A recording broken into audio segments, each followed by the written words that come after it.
Pengertian dan cakupan sistem pemasaran dalam agribisnis. Oke, kita akan membahas materi yang pertama, yaitu pengertian dan cakupan sistem pemasaran agribisnis. Pemasaran agribisnis secara sederhana diartikan sebagai proses penyaluran barang dari produsen sampai ke konsumen. Selanjutnya, menurut W. David Downey dan Stephen P. Erickson dalam buku Manajemen Agribisnis bahwa pemasaran adalah proses yang mengakibatkan aliran produk melalui sistem dari produsen ke konsumen. Sedangkan menurut G. Kartasaputra CS dalam buku Marketing Produk Pertanian dan Industri, pemasaran adalah segala upaya yang dilakukan agar barang-barang hasil produksi dari produsen dimungkinkan mengalir secara lancar ke sektor konsumen. Ada beberapa pengertian yang terkait dengan pemahaman sistem pemasaran produk agribisnis, antara lain yang pertama, pasar, pemasaran, dan pemasar agribisnis. Dan yang kedua, produk pertanian dan produk agribisnis. Dan yang ketiga, pemasaran pertanian dan pemasaran agribisnis. Selanjutnya ada sistem pemasaran agribisnis. Sistem pemasaran agribisnis merupakan suatu sistem yang kompleks karena melibatkan sebagian besar penduduk. Banyaknya perusahaan yang terlibat dalam bidang pertanian dan agroindustri, mulai dari penyediaan saprodi, produksi, pengolahan sampai jasa pemasaran, asuransi, transportasi, konsultan penelitian, keuangan, dan sebagainya. Selain kompleksitas, sistem pemasaran agribisnis juga disebabkan oleh adanya keanekaragaman produk dan sifat produk pertanian. Sistem produksi dan karakteristik pasar pertanian yang khas yaitu sebagai berikut. Yang pertama ada sifat produk pertanian. Umumnya, produk pertanian itu bersifat yang pertama tidak tahan lama atau cepat rusak, sehingga membutuhkan penanganan khusus dalam penyimpanan, transportasi, pengepakan, dan pengolahan. Yang kedua, memiliki ukuran yang besar namun nilai yang cenderung relatif rendah, sehingga membutuhkan tempat penyimpanan dan pengangkutan yang besar. Yang ketiga ada mutu produk yang bervariasi.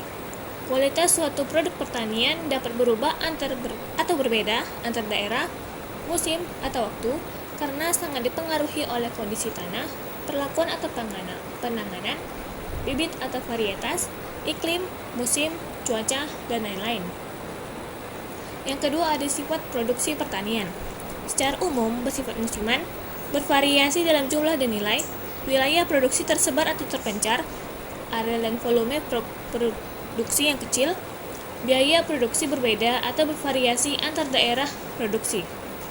Yang ketiga, karakteristik pasar agribisnis. Pasar agribisnis memiliki kekhasan tersendiri, yakni produk yang dijual dapat berupa produk segar dan berupa produk olahan yang memiliki batas waktu pemakaian umumnya relatif lebih singkat daripada produk industri lain, sebagai akibat dari sifat produk dan produksi tersebut yang telah disebutkan di atas. Lalu, dalam pemasarannya membutuhkan penanganan yang khusus, bahkan istimewa, yang berpengaruh terhadap biaya pemasaran dan pendapatan yang sering bervariasi dan berfluktuasi. Ciri lain pasar agribisnis adalah musiman yang berpengaruh pada struktur pasar, kestabilan harga, dan efisiensi pemasaran serta pendapatan. Selain itu, ada beberapa produk agribisnis seperti beras, jagung, dan sebagainya yang berupa produk sosial menyangkut hajat hidup orang banyak, sehingga ada campur tangan pemerintah dalam pemasarannya, terutama dalam hal penetapan harga. Arti dan peranan fungsi pemasaran. Selanjutnya ada arti dan peranan fungsi pemasaran.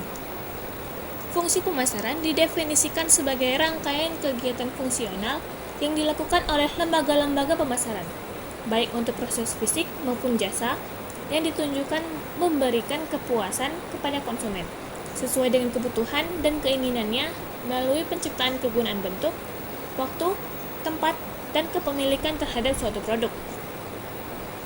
Kegiatan fungsional pemasaran diperlukan untuk memperlancar proses penyaluran barang atau jasa agar dapat memenuhi kebutuhan dan keinginan konsumen secara efektif dan efisien.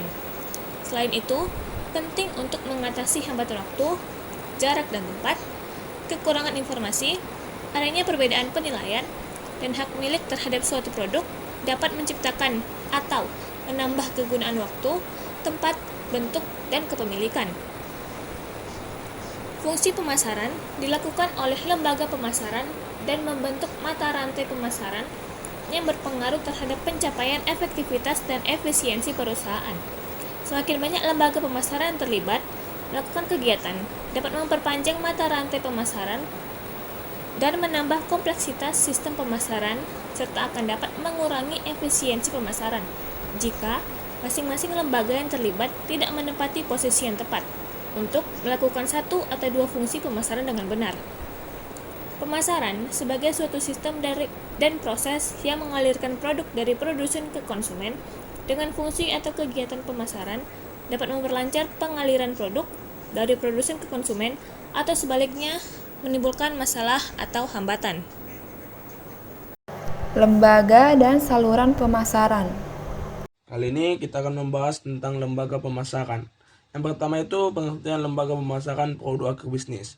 Lembaga pemasaran adalah badan usaha atau individu yang menyelenggarakan pemasaran, menyalurkan jasa dan komoditi kepada konsumen sesuai waktu, tempat, dan bentuk yang diinginkan.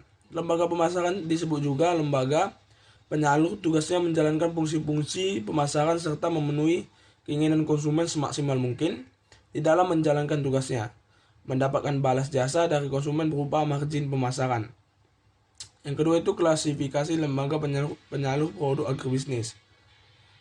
Yang pertama itu fungsi-fungsi pemasaran membentuk suatu sistem pemasaran, dan dalam sistem tersebut lembaga-lembaga pemasaran melakukan fungsi-fungsi pemasaran. Lembaga yang terlibat dalam proses pemasaran produk agribisnis sangat beragam tergantung jenis komoditi atau produk yang dipasarkan. Yang kedua itu produk agri-industri, yaitu komoditas pertanian yang diolah dan dihasilkan melalui proses industri. Menyalurkan produk agribisnis dalam ditempuh produsen dengan cara pemasaran langsung. Lembaga pemasaran yang terlibat dalam proses penyaluran produk dari produsen sampai ke konsumen dapat diklasifikasikan sebagai berikut.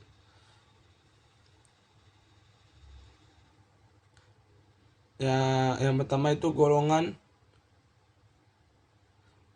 pedagang perantara yang terdiri dari pertama pedagang pengumpul, yaitu lembaga secara langsung yang berhubungan dengan petani atau produsen yang melakukan transaksi baik secara tunai maupun kontrak pembelian. Yang kedua pedagang besar, yaitu lembaga yang melakukan proses konsentrasi atau pengumpulan produk dari para pedagang pengumpul yang mendistribusikan ke agen penjualan dan pengecer. Yang ketiga itu agen penjualan, biasanya membeli produk yang dimiliki pedagang dalam jumlah banyak dengan harga relatif murah dan disebarkan ke pengecer. Yang keempat itu pengecer merupakan lembaga pemasaran yang berhadapan langsung dengan konsumen dan sebagai ujung tombak dari suatu proses produksi yang komersial. Yang kelima itu eksportir atau importer, ialah lembaga yang melakukan transaksi jual beli untuk lingkup internasional.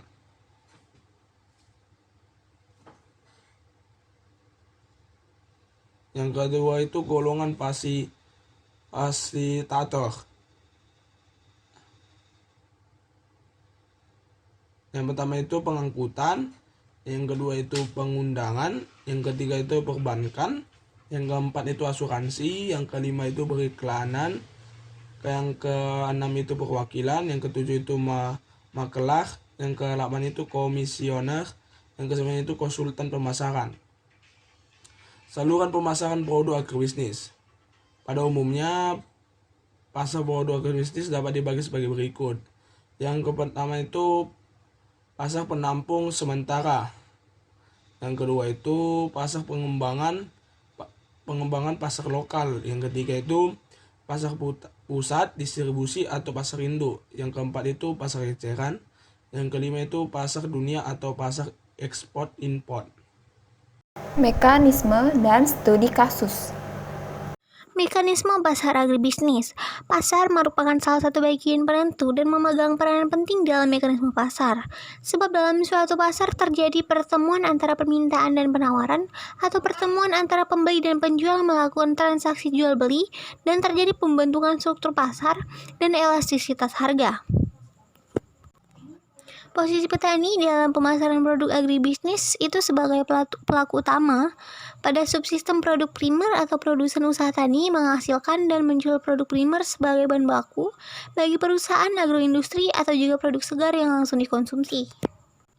Studi kasus, manajemen pemasaran sayur organik P4S Eka Setia Lestari dilakukan dengan proses menganalisa, merencanakan, mengimplementasikan, dan mengawasi semua kegiatan atau program dengan efisien dan efektif, sehingga mengacu kepada bauran pemasaran yaitu perencanaan produk, harga, distribusi, dan juga promosi. Nah, untuk proses perencanaan produk sayur organik pada usaha agribisnis P4S Eka Setia Lestari ini dimulai dengan perencanaan jenis dan jumlah sayur organik yang akan ditanam, survei peluang, dan analisis pasar.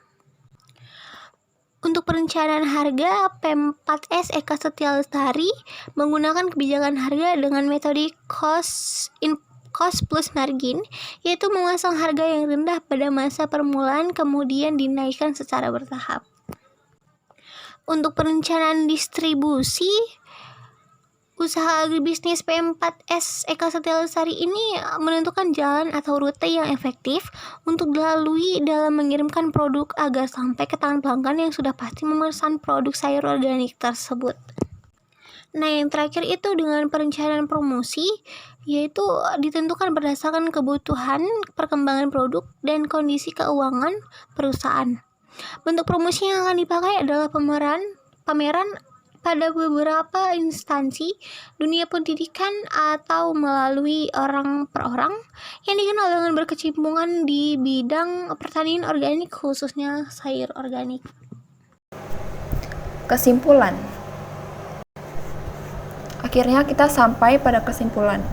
Pemasaran agribisnis adalah suatu proses pemasaran yang mengaplikasikan konsep-konsep dasar sistem pemasaran pada suatu komoditas dan manajemen pemasaran pada organisasi pelaku agribisnis. Dalam hal ini mencakup serangkaian jasa-jasa dan fungsi-fungsi dalam menjalankan distribusi barang dagangan dari produsen sampai ke konsumen. Sedangkan manajemen pemasaran adalah suatu runtutan kegiatan atau jasa yang dilakukan untuk memindahkan suatu produk dari titik produsen ke titik konsumen dengan memperhatikan produk, price, place, and promotion, yang tujuan akhirnya adalah untuk mencapai kepuasan dan loyalitas konsumen serta keuntungan optimum dari perusahaan. Dalam pengaliran barang dan jasa dari produsen ke konsumen, ada 3 hal penting yang menjadi perhatian. Pertama, kegiatan yang disebut sebagai jasa adalah suatu fungsi yang dilakukan dalam kegiatan pemasaran. Kedua, produsen yaitu yang memproduksi barang atau jasa. Ketiga, konsumen yaitu yang membeli atau yang membutuhkan produk tersebut, baik dalam bentuk bahan baku maupun barang jadi.